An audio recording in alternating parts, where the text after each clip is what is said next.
Europe 1. Europe Matin, Patrick Cohen. Le vrai faux, bonjour Géraldine Wassner. Bonjour Patrick, bonjour à tous. Et la guerre du gouvernement contre les fake news. Marqué par les fausses rumeurs qui ont terni sa campagne, Emmanuel Macron veut une nouvelle loi pour contraindre les plateformes en période électorale. Le député de la France Insoumise, Alexis Corbière, y voit la marque des régimes autoritaires.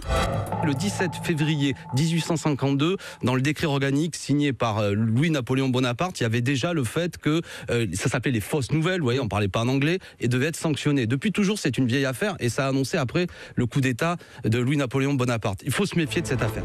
Il faut se méfier, le délit de fausse nouvelle date de 1852, vrai ou faux? Eh bien non, la toute première fois qu'apparaît dans la loi cette notion de fausse nouvelle, c'est en 1815 pour contrer un Bonaparte, justement le premier, dont les soutiens avaient inondé les campagnes de rumeurs après son retour de l'île d'Elbe pour aider son retour au pouvoir. Rappelez-vous vos leçons d'histoire, c'est la période des 100 jours. Napoléon marche sur les Tuileries et dans le pays, des articles alarmants inventent de faux complots que les royalistes ourdiraient pour rétablir les droits féodaux, guillotiner 4500 personnes. Ça renforce Napoléon. Quelques mois plus tard, après la défaite de Waterloo, quand la monarchie se rétablit, elle est traumatisée. Le 9 novembre, une loi est promulguée qui prévoit 5 ans de prison pour toute personne qui répandra des écrits mensongers. Des années plus tard, la République va conserver cette notion dans sa loi sur la presse de 1849. Le terme de fausse nouvelle est alors défini dans les termes quasiment qu'on retrouve aujourd'hui. C'est la publication faite de mauvaise foi de nouvelles mensongères susceptibles de troubler l'ordre public. Napoléon III est alors président. Après son coup d'État en 1852, il édicte un décret encore plus liberticide, mais qu'on ne se trompe pas d'interprétation. La condamnation des mensonges, personne ne s'en plaint vraiment. Les premiers condamnés seront autant un Proudhon qui prêtait au clergé des volontés de massacre qu'un journaliste transformant des faits dans une affaire de meurtre. Quand la liberté de la presse progresse enfin, que la loi de 1881 l'encadre, la définition reste.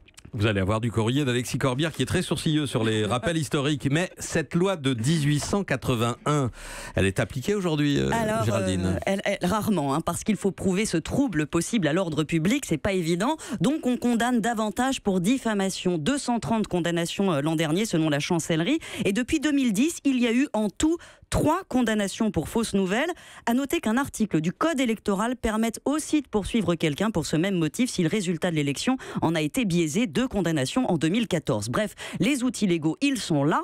Le problème, c'est qu'avec Internet, les nouvelles vont très vite. D'où l'idée de M. Macron de permettre à la justice d'agir en référé pour fermer un site ou une page Facebook avant donc que la fausseté supposée de la nouvelle soit vraiment établie. Les juristes que j'ai contactés m'ont tous confié leurs doutes. Rien ne prouve d'abord que les fausses nouvelles influencent les élections, on n'en sait rien.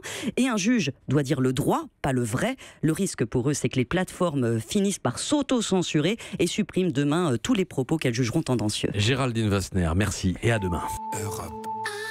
Europe 1.